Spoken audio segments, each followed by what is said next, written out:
Hey guys, welcome back to another episode of the Michael Hilton Radio Show. Today I've got on Morley Roberts, who's going to be talking about the science of mineral balancing. One of Morley's quotes: "There is no such thing as a medical disease, there is only a metabolic dysfunction that is caused by mineral deficiency." It's a very, very good podcast, very, very interesting.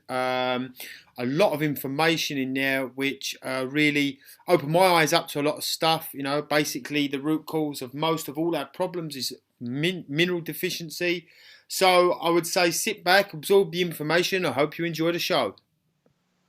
Hi, Morley. Welcome to the show. Hey, Michael. Great to be here. It's great to have you. Thanks for taking your time to coming onto the show and speaking about a really interesting topic that I'm looking forward to learning a lot myself about mineral imbalances. Well, it's a whale of a topic, as you know, and I think where a lot of people get thrown off is there's a specific hierarchy of issues that people have been trained to believe is important. And so in the world of allopathic medicine, at the top of the heap are genes. And the next most important issue are neurotransmitters. And the next most important are hormones. And below hormones are enzymes. And then occasionally they'll give a reference to vitamins, but they'll never, ever, ever, ever talk about minerals. Well, here's the reality of how the body works. Just like you can't start your car without a key, a vitamin doesn't work without the mineral. And so the mineral must be present in order for vitamins to work. And when they do work, they're called coenzymes. They go from being a vitamin to a coenzyme. And then it begs the question, so then what's an enzyme? Well, an enzyme is a vitamin, an amino acid, and a mineral working together to make something happen. And again, if the mineral's not present, the enzyme doesn't work. So then it begs the question, so where do these hormones and neurotransmitters come from? Well, they're made by enzymes. And again, if the mineral's not present, you can't make the hormones and neurotransmitters. And then we come to the mighty exalted gene. Well, they're bathed in minerals and vitamins and enzymes all day long. And when they stop working, like with MTHFR, which I'm sure many of your listeners are scratching their head about, it's because of very often missing zinc, magnesium, copper, which runs the methyltransferase enzymes, and missing vitamins, especially the B vitamins, especially niacin, riboflavin, and folate, obviously B9. Well, B9 has a very close relationship with copper. So, the thing is, it's all how you understand the mechanics of how the body works, but minerals, at least from my standpoint, from the research I've done, minerals run the show. And it's been very carefully hidden from view because there ain't no money in minerals.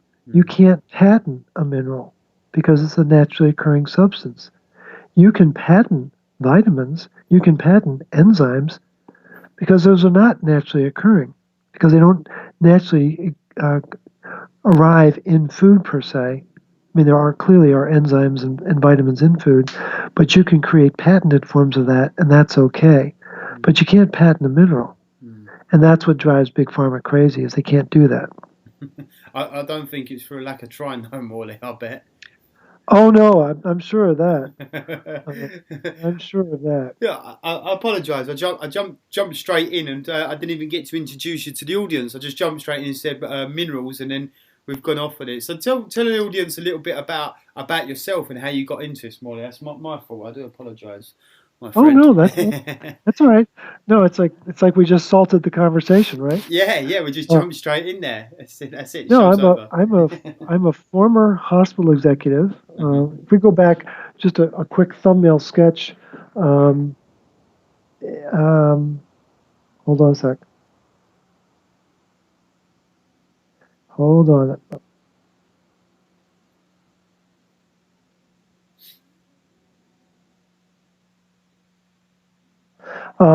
Quick thumbnail sketch.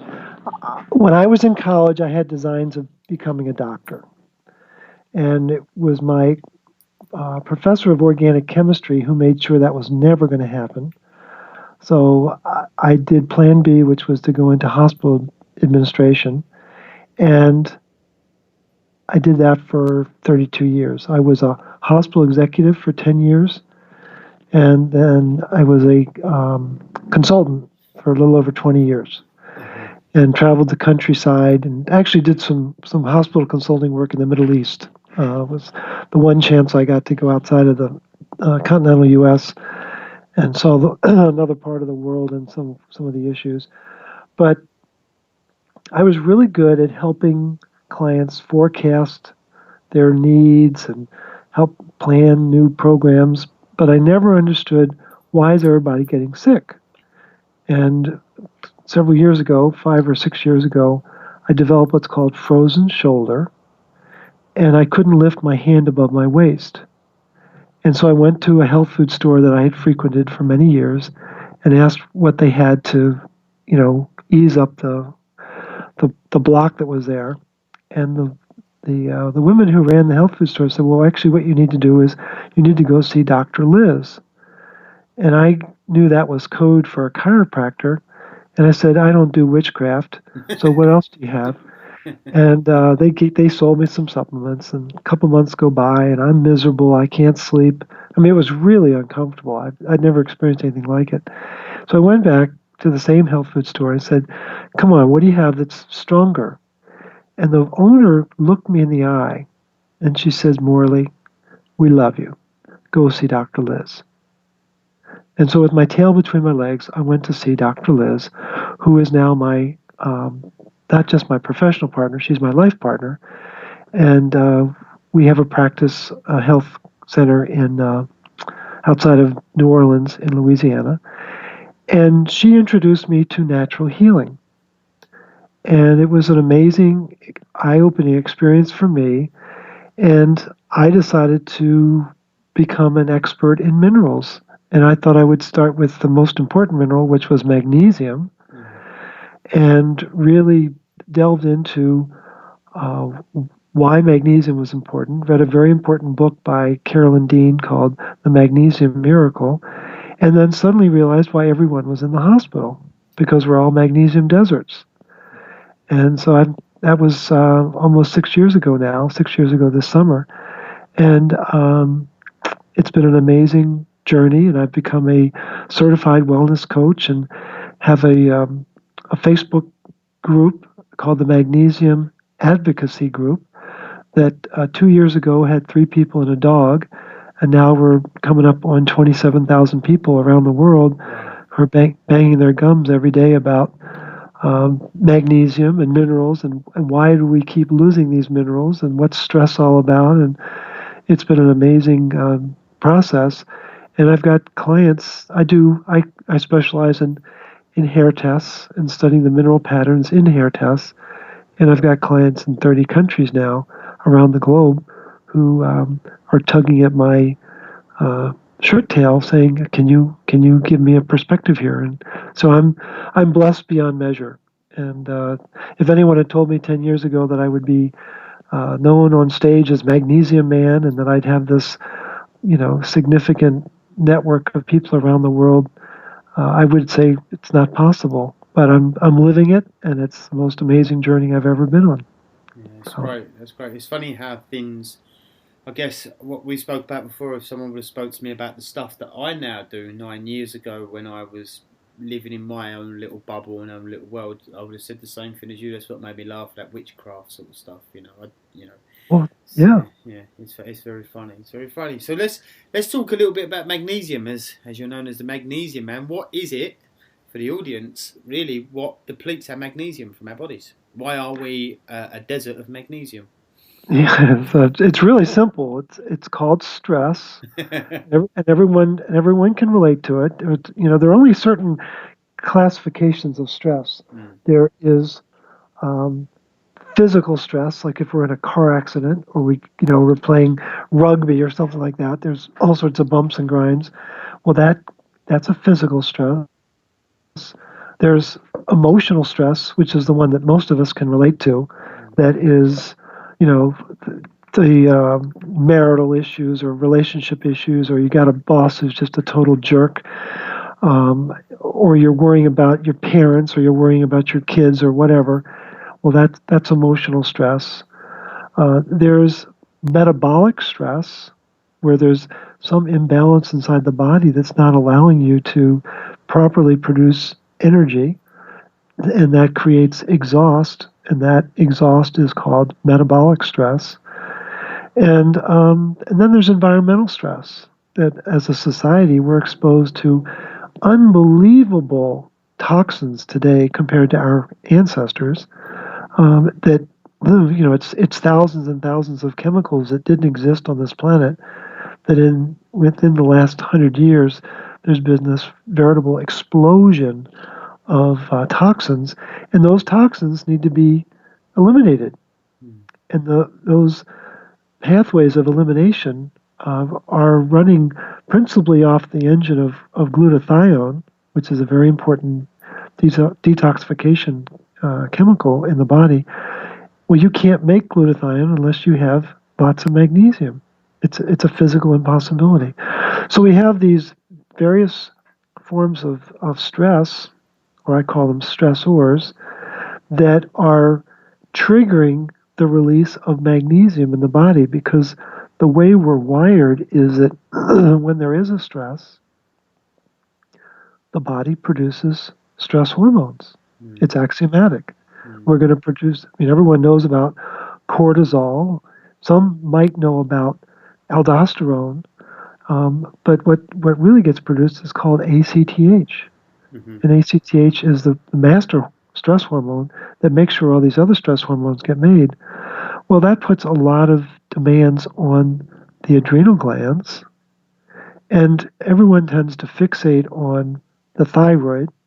Everyone's been trained, like a circus bear, to fixate on the thyroid and have been trained to ignore the adrenal glands. mm, Well, let's look at that a little more objectively. The thyroid makes one hormone a day. It's called thyroxine. That's it. That's the only hormone it makes. right. And it's a really important hormone. I'm not suggesting that it's not. Mm, But the adrenal glands make 50 hormones every day. And the sophistication of those glands is obviously a whole lot more than the thyroid gland. mm, And so when there's a lot of stress being put on the body, the adrenal glands take it on the chin. mm, And the adrenal glands are in fact ruled by two minerals, and it's the ratio of sodium to magnesium. Because sodium is what gets the adrenal glands excited, and magnesium is what calms them down. And there needs to be a nice, healthy balance of about 2.5 parts of sodium to 1 part magnesium. And what happens under stress is that sodium initially takes off. And when it takes off, it causes magnesium to leave the cell. mm, And that's why we're magnesium deserts, is that no one ever told us that if you can go to all these different websites, I call them the disease of the month websites, like American Heart Association, or I'm sure there are comparable sites in the UK, but these heart and kidney and lung and cancer and all these different organizations that exist to describe those disease states. And somewhere on that website, it'll say that stress causes disease. yeah, I totally agree. Totally agree. And it's, Yeah, I mean, and what they forgot to tell us is that there's a step in between. That stress causes magnesium loss, and when there's magnesium loss, there's the creation of less energy, and it's that loss of energy that then invites the instability to create the disease. We've never been so exposed to so much stress, have we, Morley? You know, it's like I say that to people. We're just chronic stress all the time. People are under stress. People are rushed about, overworked, constantly working, never taking no downtime. You know, eating wrong kinds of foods, eating food like substance, not eating real food that's actually supporting and putting the minerals back into the body. You know, doing jobs we don't like, mental, emotional stress, physical stress. You know, so you can understand that concept, how that works. No, and the thing is, there's a catch-22 in the human body, that a body, an individual under stress will lose magnesium, which will intensify their reaction to stress, which means they'll lose even more magnesium. Mm. And most people don't know what magnesium is. They would know it if it bit them in the arse. But the problem is, no one has ever told them how important minerals are, and that in fact, minerals run our body. Back to the beginning of the conversation. And we're all very familiar with the biblical expression, we're ashes to ashes and dust to dust. Mm. But we never stop to think about, well, what are ashes and what is dust? It's 100% minerals. That's all it is. Mm-hmm. And so we start out as minerals and we end up as minerals. Mm. It's a bit of is quite a move, not a big movement, but people are starting to hear about adrenal fatigue a lot more in Britain. I know it might be different in America. You know, like T4 T4 medications just given out like Smarties here because everyone's diagnosed with underactive thyroid, but they never look at the adrenal glands. But again, there's another part to that, isn't there, Morley? Like what you were saying is, but why are the adrenal glands burnt out? Because of the minerals are burnt out. They're the Exactly. foundation. Right. They're the foundation, right? Yeah. Yeah, and we use that phrase. I'm feeling really burned out. Mm. And what people don't realize is that means I'm missing minerals, and my adrenal glands, most of all, are really missing minerals. And there's no thyroid dysfunction that wasn't preceded by a complete exhaustion of the adrenal glands' ability to produce the hormones that they're supposed to produce. Mm. So if someone's just going after, even someone that goes to like a functional medicine doctor or something like that, and they're tested for their thyroid and then they're given some, I think it's Under Armour, isn't it? Pig. What is it? Correct me there, Morley. It's yeah, it's actual thyroid tissue from pigs. Yeah, from pigs. And to take that, the person would probably feel some kind of benefits of that. But again, they're not getting to the root cause of the problem. Would you say that's exactly right? Yeah. And see, the thing is, in the world of conventional medicine, they focus on three issues. It took me a while to figure this out, but once I came to this realization, I was like, oh my gosh. They focus on the thyroid, mm-hmm. They focus on calcium, mm-hmm. and they focus on iron. Mm-hmm. So let's stay with that for a minute. What does that mean? Well, when you focus on the thyroid, it means you're ignoring the adrenal glands. Mm-hmm. And when you take control of someone's thyroid, the adrenal glands can never recover. Because you're overriding the system. Because these glands are constantly communicating with each other. We may not think that or may not know that, but in fact they are. And when you focus on calcium, you shut down magnesium metabolism.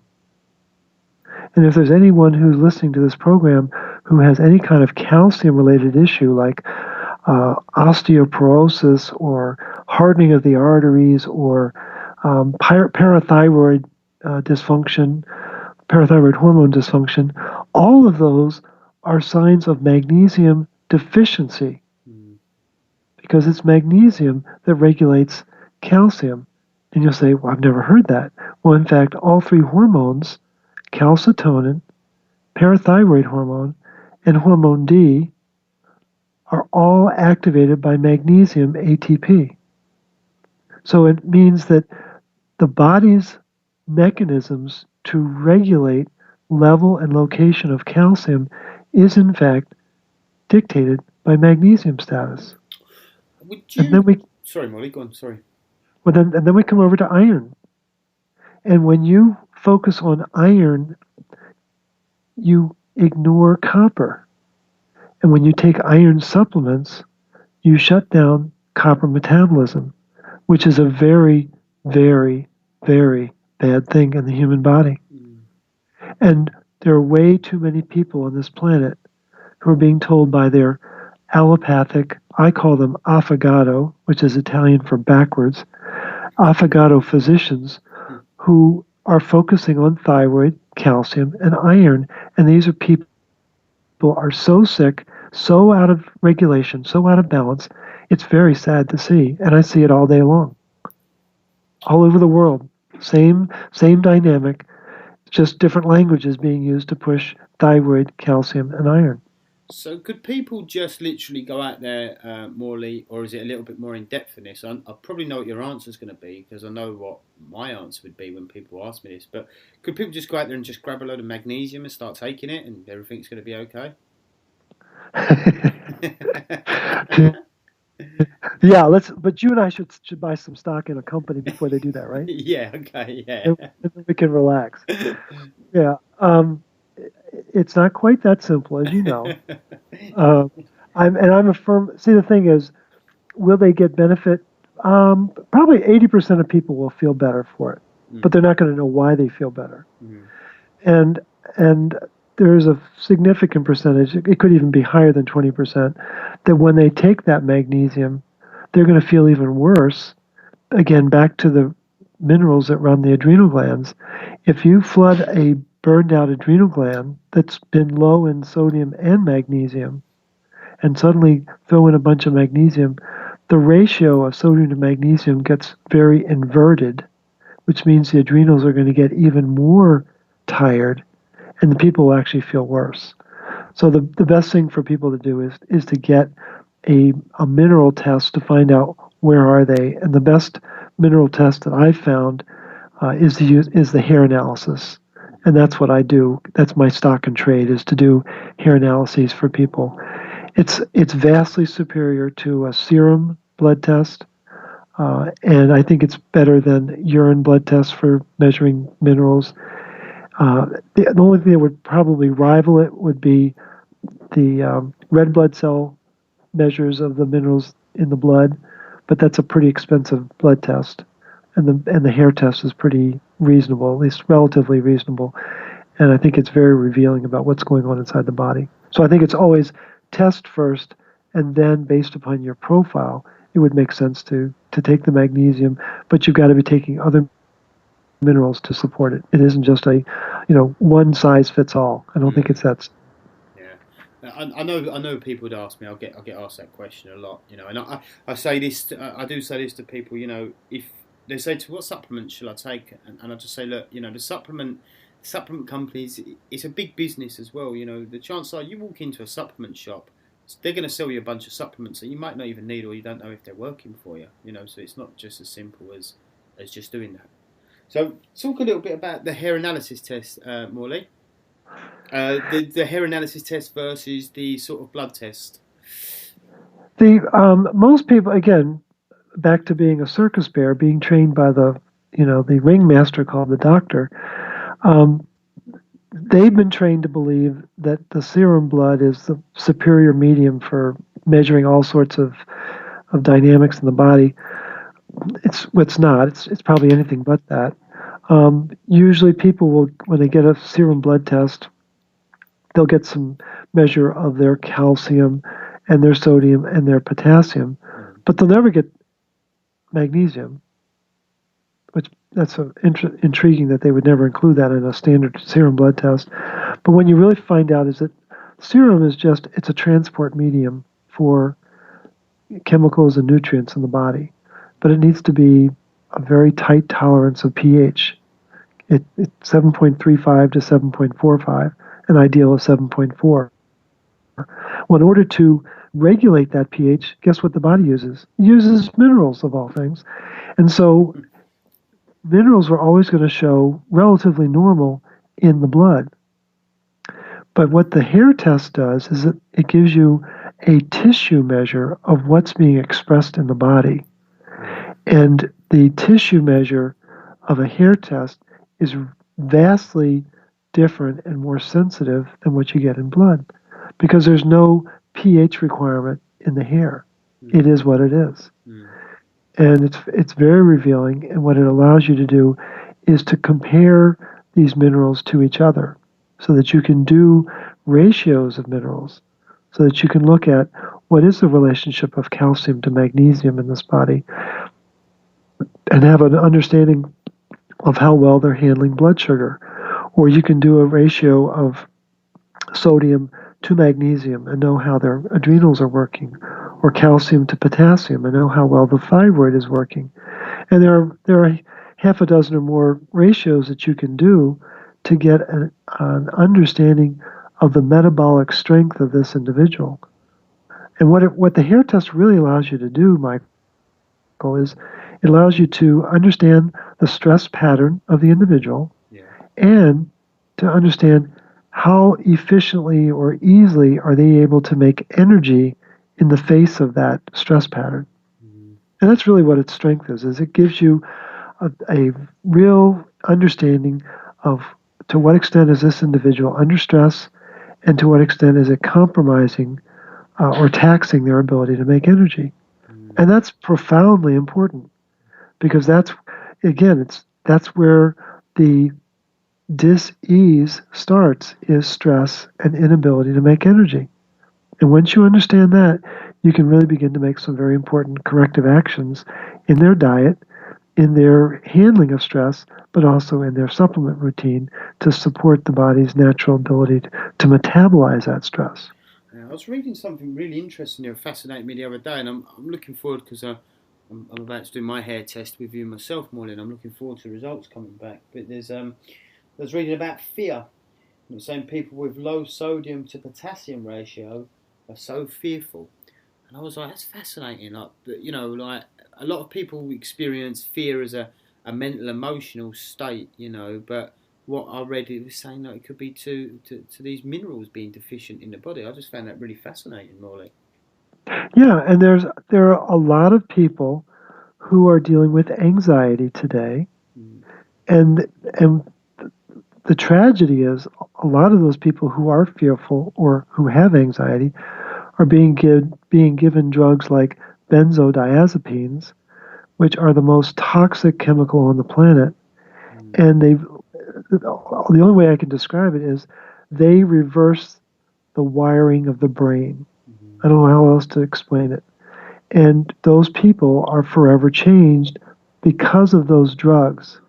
And they do nothing to change the mineral imbalance that created that emotional state of fear and anxiety. And that's where a lot of people don't realize is that there are over 550,000 drugs in the big pharma formulary. How many of them do you think cause mineral loss? Quite a lot. 100% of them do.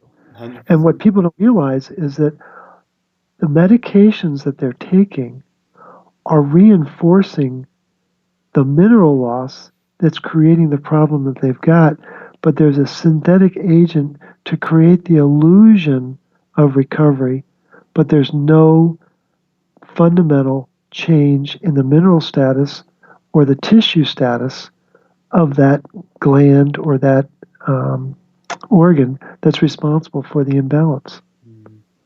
And that's what people don't understand is that in fact, that person who gave them that medication is all they're doing is keeping them in metabolic jail. Yeah. And that's a really hard thing for people to embrace that, wait a minute, well, I'm going to my doctor to cure me. Well, they don't. They can't cure, they only treat. They'll never tell you they can cure anything. And all they're doing is treating the symptoms. They're not addressing the mineral imbalance that causes those symptoms. And that's where everyone's so out of touch with how did I get to this state of discomfort, is it's missing minerals that created it. I've got a friend. I've been speaking to him about yourself as well, and he'd probably kill me if I didn't ask the question. But we done some work a while ago. We done a stool analysis test and helped to bring some sort of integrity back into balance with his digestive system. He had a parasite infection, which we'll speak about in a little bit because I find that quite fascinating as well. But the hardest thing that we challenged was the candida. And I see a post that you put up the other day, and I read it to him, and he was really blown away by it. And it was low red cells and white blood cells were low. I think you quote me on that, Morley. But yeah, what's your take on candida? Because a lot of people that I see that get it, and I had it myself, and it was so difficult. Some people really struggle to get rid of that. Really struggle to get rid of that. No, yeah, and I'm glad you saw that post because I think it's, to me, it was an absolute bombshell when I saw the study. So people tend to get that following a round of antibiotics. It's very common for people to get a yeast infection, and so what the simple step is to increase the intake of probiotics to try to make up for that. And a lot of people, find some degree of recovery in that, but there are a lot of people who don't, as you well know. And so I've always been scratching my head saying, what is behind this? What is causing this? And what this study brought out, and this, I think I've got the study right here. I'm not exactly sure I remember the exact time frame of it, but the study was from 1981. So that's a few years ago. It's 34 years ago. So this has been circulating for 34 years. Let that sink in. That they've known that, in fact, there's an important enzyme that exists inside white blood cells and red blood cells that knock out candida. And it's called leukocyte superoxide dismutase. That's a mouthful. You can also call it LSOD. And in the red blood cell, it's called ESOD. It stands for erythrocyte superoxide dismutase. What those SOD enzymes do is they neutralize and kill the candida. So then we back up and say, okay, so I got this candida after I took an antibiotic. So that means that the antibiotic must have disrupted my body's superoxide dismutase. And lo and behold, that's exactly what it does. Antibiotics cause copper dysregulation. And when you create copper dysregulation in the human body, you create a hailstorm of chaos. And no one ever told us that before. To go deeper into the copper, because I know this is where I heard you on the radio show. It's funny, isn't it? We used to both listen to the Underground Wellness, wasn't it? And when we spoke the other week, I said, "You're not the Morley that used to phone up on the Underground Wellness." The guy used to go, "Oh, Morley, my main man," and how crazy is that? You was that man as well. My God, how many Morleys do you think there are in the world? That's the thing. That's why I asked it. I thought, is this the Morley that used to phone in the Underground Wellness? Because back then you listened to it all the time, and you was always phoning up, and I was always listening, thinking, this guy knows his stuff, man. This guy knows his stuff. But about copper toxicity, so I read some information about. Obviously, the excess. A lot of people walking around with high levels of copper, which is causing a lot of problems. Is that your standpoint, or is it the opposite side of it, that we're deficient in copper? Yeah, no. Thank you for asking the question. I think, again, back to the circus training, we've been trained to believe that it's a toxicity issue. Oh, you are copper toxic. Oh, I'm so sorry. Let me wring my hands and I'll do my best to detox that copper. And I when you really begin to get into the enzyme activity, there are about 30 some enzymes that are absolutely dependent on copper, like making ATP inside our cell. That's not insignificant. You can't make ATP without copper. You can't make neurotransmitters without copper. You can't make bone and connective tissue without copper. You can't have healthy gut tissue without copper. I mean, the list goes on. It's like you can't regulate body temperature in the extremities without copper, and you can't create a healthy immune function and the ability to fight bacteria without copper. I mean, it's the laundry list of things that copper does is, it's like, oh my gosh, I didn't know any of this. I've learned this all in the last 12 months, and I fell for the copper is bad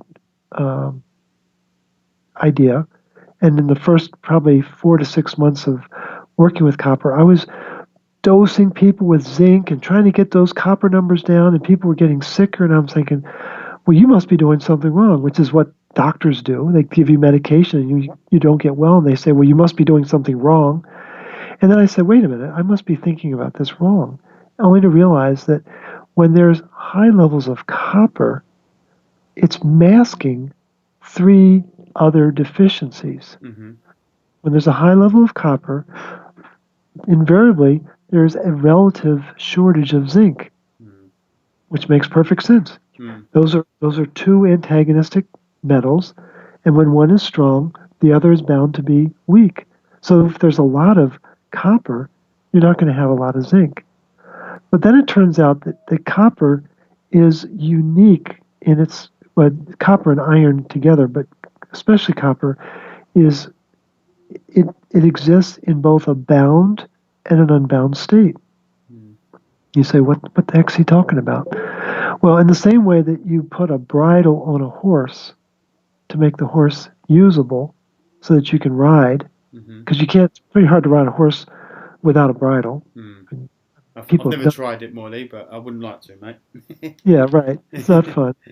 But the thing is, the bridle for copper, it's a protein called ceruloplasmin. That's a mouthful. But what it does is it turns copper into a different state in terms of its electrical charge, but it makes it more usable by the body. And what happens is that people who are high in their copper, that's usually unusable copper, and by inference, it means that their usable copper is very low. So then we come to the third state. People who have very low usable copper means they have low usable iron. So this label of copper toxicity, in fact, is hiding 3 states of deficiency: zinc deficiency, copper deficiency, or bioavailability, and iron deficiency.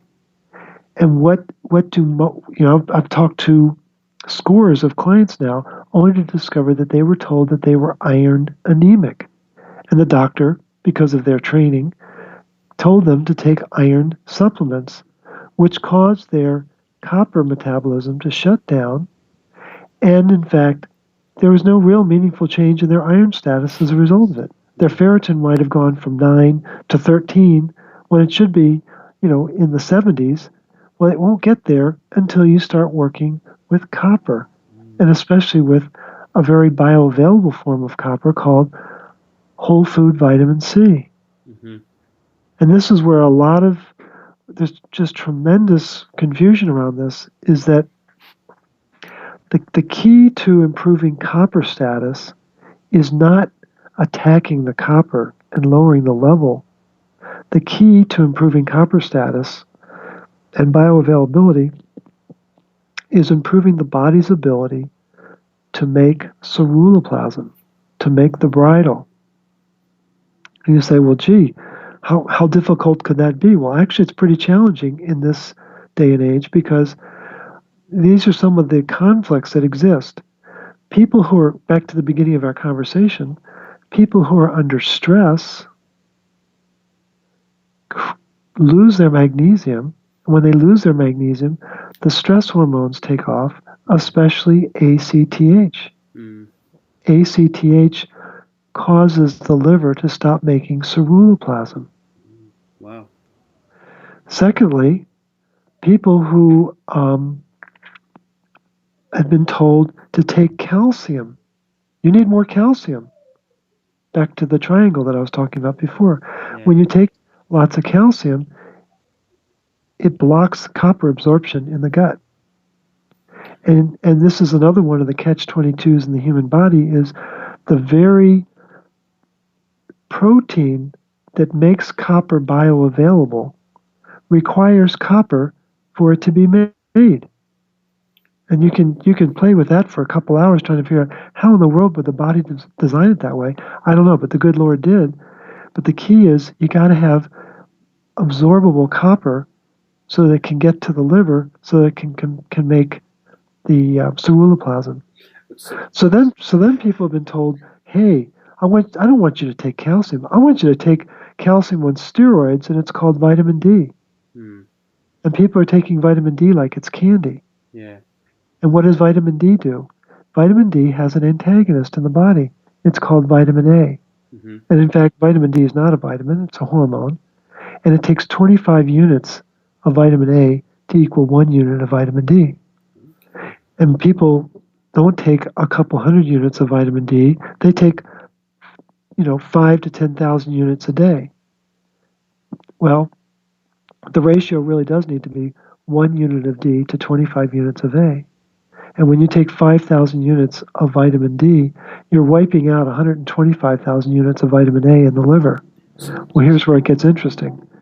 It takes vitamin A in order to make ceruloplasmin. So that's even natural vitamin D you're talking about there, Morley. People that are supplementing with natural vitamin D.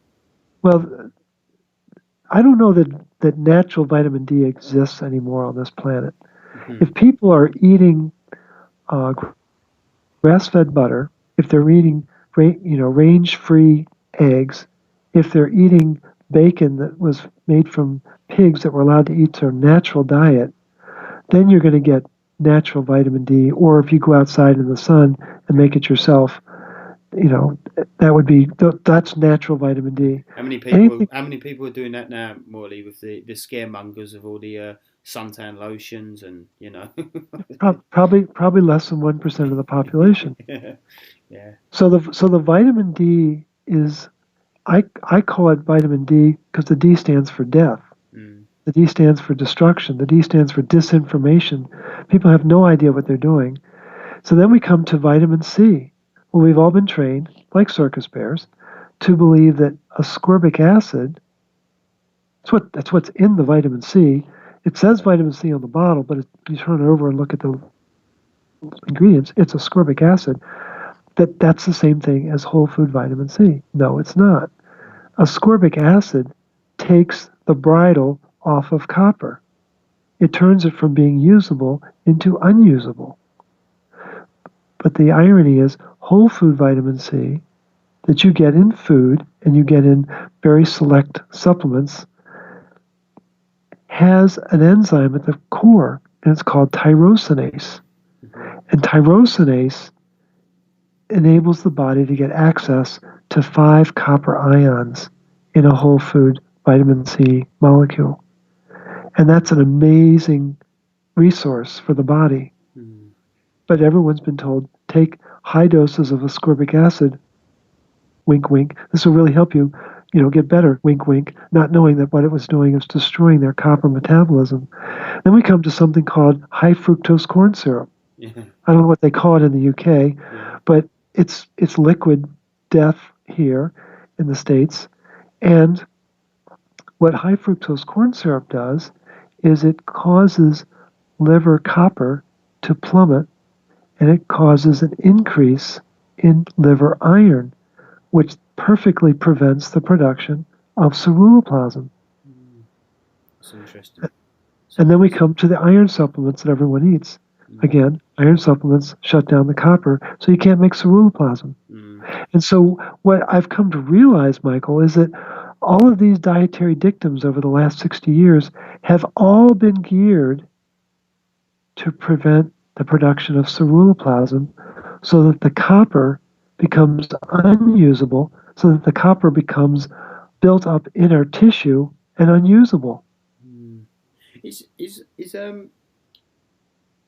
what other sort of, let's talk quickly, just to go on to like the other heavy metals that we get into our bodies and how they interfere with our endocrine system and disrupt our minerals. What would you say is the worst ones, Morley? Well, What do certainly you see? Sorry, what do you see as the highest, like among them? What do you get with people with their highest sort of, heavy metals in the body? probably the biggest are mercury, Mm, cadmium, and aluminum. mm, Cadmium is found as a result of smoking. mm-hmm, Doesn't matter what you're smoking, it's going to have cadmium in it. And what cadmium does is it knocks zinc out of the receptor sites. And so what cadmium does is it sets the stage for copper rise. Um, but mercury and aluminum are a little bit more insidious in that when you pull back the curtain on those guys, they completely disrupt the antioxidant enzymes in the liver. mm, And there are three principal antioxidant enzymes. There is the copper zinc SOD. We were talking about the leukocyte SOD and we were talking about erythrocyte SOD. Well, there's an SOD that exists inside the cell, and it's called copper zinc SOD 1. There's an extracellular SOD 3. Both of those are very copper dependent. And then there's a manganese SOD 2, and that's inside the mitochondria. So these superoxide dismutases are really important. And that coupled with catalase and glutathione peroxidase, those three enzymes are the body's defense against oxidative stress.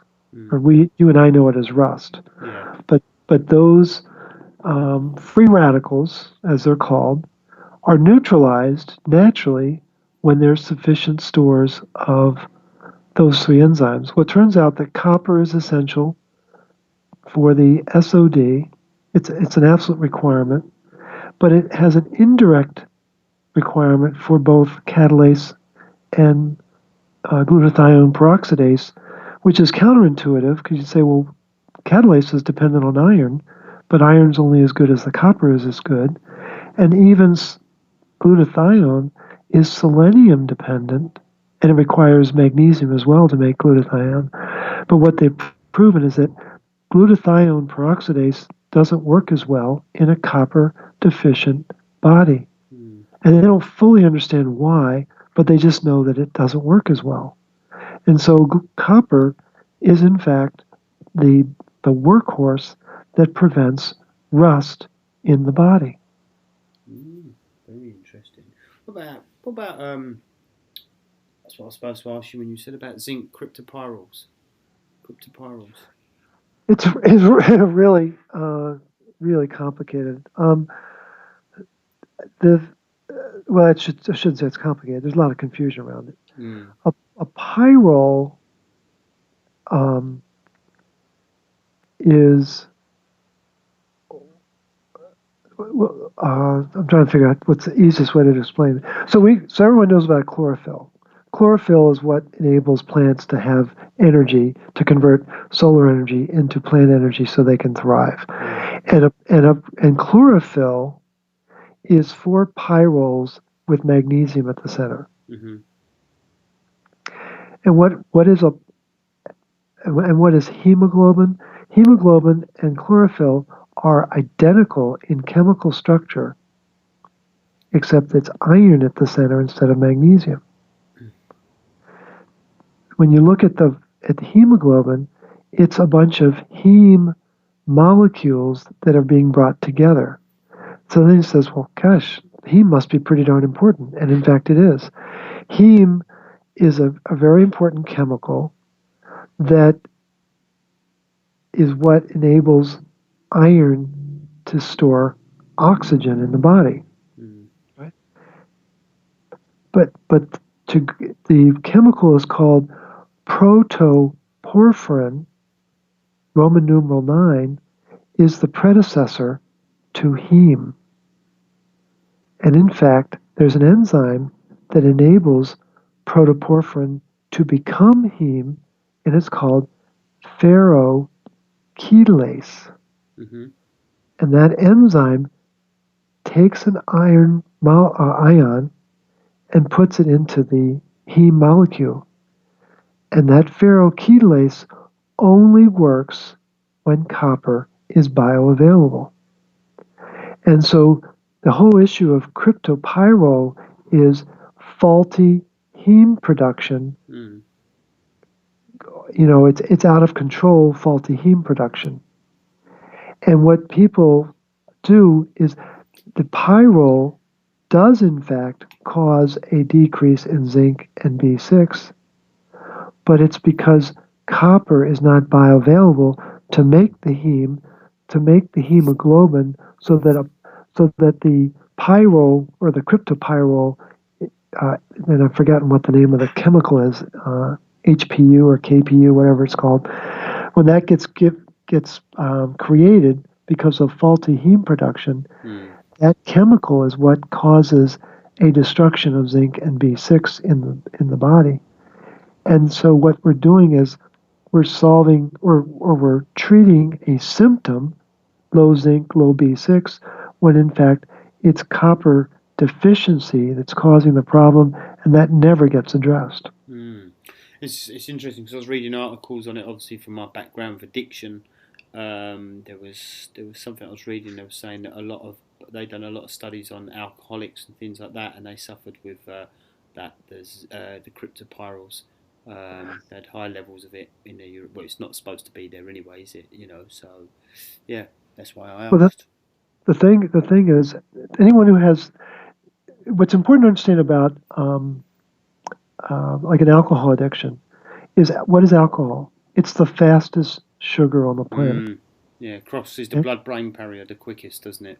That's right. It's the fastest sugar on the planet. So then it says, so when someone has a craving for that sugar, you have to ask yourself, why do they have the craving? Mm. The reason why they have the craving is that they have a dopamine deficiency. Mm. Why do they have a dopamine deficiency?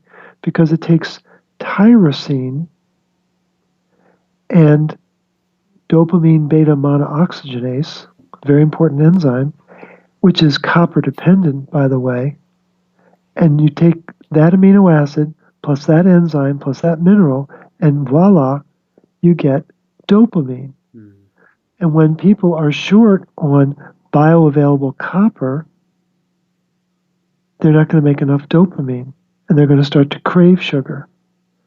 And when they start to imbibe in alcohol, like my mom did for many years as an alcoholic, so I understand this. It's not just a research interest; it's a very real interest. Because I could never figure out, why does my mom drink so much, but now I know. And when you start to drink alcohol, it burns out outrageous amounts of magnesium and zinc and B vitamins in the body. Yeah. And then when that becomes chronic, the liver no longer is able to make ceruloplasmin. Guess what happens? Copper goes rogue. Copper becomes unavailable to make the dopamine, which only reinforces the craving for more sugar. Yeah. Yeah. And that's the vicious circle that gets created.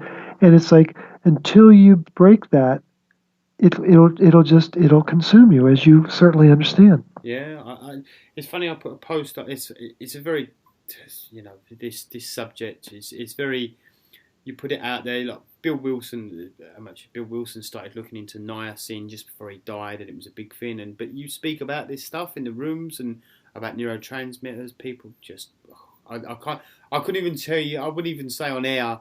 The response to the post I got and the language that was on there, and I don't mind dropping a few f-bombs here and there, Morley, and that. But God, the abuse I got just putting this post out there, and people were saying, but. It's just education, is it? That's all it is. It's education for people. The thing is, the state of helplessness and hopelessness causes the greatest amount of magnesium loss Mm. Mm. because you feel trapped. And when you feel trapped, there's this instinctual release of magnesium. So then that sets the stage for a lot of issues. Mm. And when people find out that some who have suffered with addictions for much of their life, that in fact that this could have been corrected with my diet, with some supplements, they get rightfully angry Yeah. for a couple reasons. One, why wasn't I told this? Why was I misled? I mean, it conjures up all sorts of emotion to realize that you've been a patsy for your whole life. Yeah. And then you multiply it times 7 billion people on the planet, and you're like, wow, it's amazing how out of touch with reality most people are about their symptoms. Which, see, the thing is, what the doctor loves to do, it's amazing what they do. But as soon as you walk into their office, they're putting an imaginary race car jumpsuit on your body, Mm-hmm. and then they're sticking labels all over that jumpsuit. Well, you're hypothyroid. Well, you're manic depressive. Well, you've got pyrrole disorder. Well, you're an alcoholic. And they use those labels to make you think that all these different diseases are coming from different planets and different solar systems. It's And true. you begin to believe it. Yeah, oh, it's so true. I say it with like ADHD. It's just I just think that I'm not. That's just for a different subject, really. But the ADHD thing just kills me, you know. And as I say to Yeah. people, when they come up with a new drug, they've got to come up with a new name for something. And if I was, if all this stuff was about when I was younger, Morley, I'd be diagnosed ADHD, ABC, XQ. I would Yeah. have had all Absolutely. of it, and I would have been probably on everything. You know, it's just. It does. I just say to people sometimes, "Where do you think this stuff comes from? What do you just think it's like meat, like an alien's just dropped on the planet and spread this? It's just crazy. It's crazy. It's And the crazy." thing is that where all this insanity started was with our great grandparents. Started about 1900, Mm. and that's when they started changing farming practices in the Western world, Mm. which then changed the quality of food. Well, then they processed the food. Well, then they started changing the water treatment around the world. And then they started changing dramatically medications after the Second World War. And then they introduced things like GMO in the 90s and high fructose corn syrup in the 80s. And it's like, and I'm just ticking off a few things in a hurry. But the point is, we're talking about in 4 or 5 generations, they basically have diminished our mineral status to the point that our bodies don't work. And Yeah. because we've never been trained or told that minerals matter, people believe all those labels that they're given. Yeah. But when they find out, in fact, every the phrase that I use, and I think you asked for what's my favorite quote. There is no such thing as a medical disease. Mm. There's only metabolic dysfunction that's caused by mineral deficiencies. Mm. And every label that people are walking around with that's tattooed to their forehead and their psyche is caused by an enzyme that's not working because of a missing mineral. And the tragedy, it's actually a double blind experiment because not only does the patient not know this, the doctor doesn't know it either. Mm. Yeah. And Yeah. that's the outrageous part of this whole dynamic is there's ignorance on both sides of the stethoscope. Yeah, I totally agree. Let's talk about it because I wanted to get onto nutrition and as we come in to the end of it. Let's talk a little bit about nutrition, Molly, because I was in the shop earlier and I just see the younger generation. You know, I'm not old, you know, and I do, you know, I'm in 36, you know, but I see the youngsters now and I just think to myself, you know, in the mornings they're standing there with their monster drinks, their energy drinks, and their chocolate bars and their sweets and all that, and I just look at it and I think the body's just not getting anything from that. No wonder we're creating. I think Paul Chek said it. You know, we're just creating a world of sick people. A world of sick people. That's right. The focus is on stimulation, not on rebuilding tissue. So true. Very true. And until you get to minerals, you can't rebuild tissue. Mm. I don't think that you'll get too many minerals from these energy drinks that they're pumping out there to kids No, and chocolate bars. I don't think, you know. no, not at all. So I think in terms of I mean, just yesterday, someone put up on the mag group. They had a picture of some protein drink called Shakeology or something like that, and people got all a Twitter about it. And I said, wait a minute, guys, hold on. I said, there's a simple rule. Would your great grandmother recognize this as food? Mm, And if not, why are you eating it? mm, And then I said, then there's a second rule. Do the ingredients on this product read like a recipe, like you would find in any classic cookbook? Does it read like a recipe? And if it doesn't, go back to rule number one, mm, because your great grandmother wouldn't recognize it, so then you shouldn't be eating it. And what's really the ground rule is the food should be real. yeah. And I had this conversation with my oldest daughter, who didn't understand what real food was. And I finally realized what the disconnect was. I said, it means there's no label on the food. Yeah. She went, oh, okay, I get that. I understand that. Mm, She didn't up until that point. She didn't know what real food was, mm. because she thought if it came in a box, a can, a bag, or through her car window, then it must be real. Car window, yeah, very true. And I say that with when I say to people about eliminating soya and gluten, and they say to me it's so difficult. And it's in everything. It's not in everything. If you eat real food, it's not in. You don't pick up carrots that are gluten free or potatoes, or meat, beef that's gluten free and things like that. If you just eat real food, you haven't got to worry about that. And the thing with gluten free is, again, let's go back in time. Go back to your great grandparents. Their staple food was bread, butter, Hmm. cheese, milk, things like that. So bread was pretty darn important for them. And now it's become a toxin. Mm, Well, what did bread deliver? What does wheat? For 10,000 years, wheat was a primary source of B vitamins and minerals. mm, What a surprise. So what have they done? They've turned it into a toxin. mm, Well, how did they turn it into a toxin? Well, they changed its structure. It used to be 4 feet tall. Now it's 18 inches tall. But in doing that, they've also been monkeying around with fertilizers, but also the weed killers. And so now modern wheat is now sprayed with glyphosate. mm, It's known as Roundup.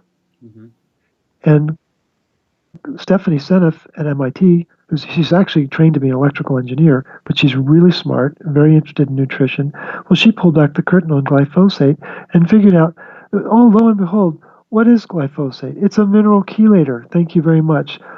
And it's an antibiotic. mm. Interesting.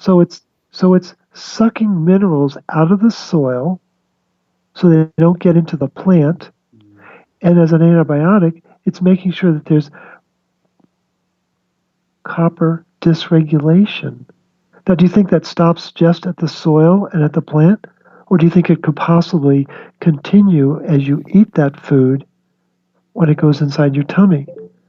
And in mm, fact, what is celiac and all this psychodrama about gluten sensitivity? mm, It's copper dysregulation. mm, And in fact, gluten, the wheat today, one of the things they changed was they've put 3 times more protein in it. The gluten is the protein. yeah, yeah. Well, that's 3 times more gliadin, and the body is overwhelmed by the gliadin, and it causes an immunoglobulin reaction, and that's what's causing the sensitivity. Yeah.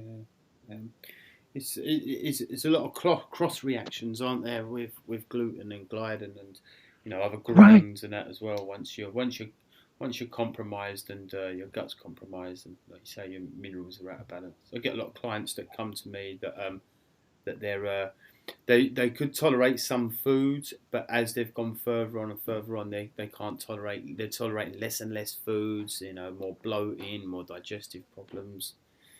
And so what that means is that they are more and more mineral deficient. Yeah. And the crosshairs are magnesium deficiency and copper deficiency. It's what sets the stage for almost all chronic disease, especially becoming hypersensitive to one's environment, to the foods in one's environment, to the chemicals in one's environment, to the seasonal changes in one's environment. That when you are a magnesium and copper desert, you become hyper reactive to your environment. Yeah. And that's the part that people miss. And what they've been trained to do is they become gluten-free, soy-free, sugar-free, dairy-free, all these frees. And I'm like, what do you eat? Well, it's big business as well. Like I say to people, like the gluten frees, it's just like the fat free was. It's big business now. I went when I went on this journey and I started listening to the Underground Wellness and Sean and yourselves and reading stuff. Is I went gluten free and I thought I'm being healthy, but my symptoms didn't get any better. My digestive systems didn't get any better because when they take the gluten out of the food, they've still got to replace it with something else like thickening agents and stuff like that. And I was still having just as many problems. But because it was gluten free, I thought I was being healthy. Yeah. And they usually tend to put more sugar in gluten free. Yeah. Which only aggravates the copper deficiency that's causing the sensitivity to the wheat. Yeah. So it's again, it's just another circle in the process. But I think what people need to do is recognize that it's mineral imbalance that's usually behind almost all. I could feel comfortable saying all, but that makes people nervous. So almost all chronic disease is mineral imbalance. And what I'm really studying and learning is that the principal minerals that are missing are magnesium and copper, and they're both lost to stress. Magnesium leaves the body, and the bioavailability of copper leaves with it. That's interesting, man. That's interesting. Well, Morley, it's been fantastic listening, man. It's been great. I've learned a lot myself. It's something that for a while now there's been a little niggling thing. When I've been getting people's adrenal test backs and obviously the minerals, as we know, but there's just always been something niggling there saying, that the minerals are the key. But you've just nailed it with that. Well, it's fantastic, mate. Where can people find you? On a couple places. One, the Magnesium Advocacy Group on Facebook. Yeah, it's a Facebook group. Magnesium Advocacy. It's one of the larger health-oriented groups. I've got a website, gotmag.org, GOTMAG.org, and they can reach out to me by email. My first name, Morley, Morley, at gotmag.org. And people are very, very welcome to do so. And I would welcome the chance to talk to folks about their issue. All the links will be in the show notes anyway, so don't worry about that. I will have all the links in the show notes. So, well, just last thing, Molly, is just to say thank you for coming on. Thank you for coming on. Well, thank you for the opportunity, Michael. Sharing your love and knowledge, mate. Yeah, happy to do it, and I appreciate the opportunity. And let's stay in touch, and we'll definitely be in touch because we're going to be doing your hair. So, we've got that underway, and look forward to our continued dialogue. Yeah, it's great. It's great, and I look forward to speaking to you soon, Morley. Okay, thanks so much, Michael. Take care. All right, bye-bye.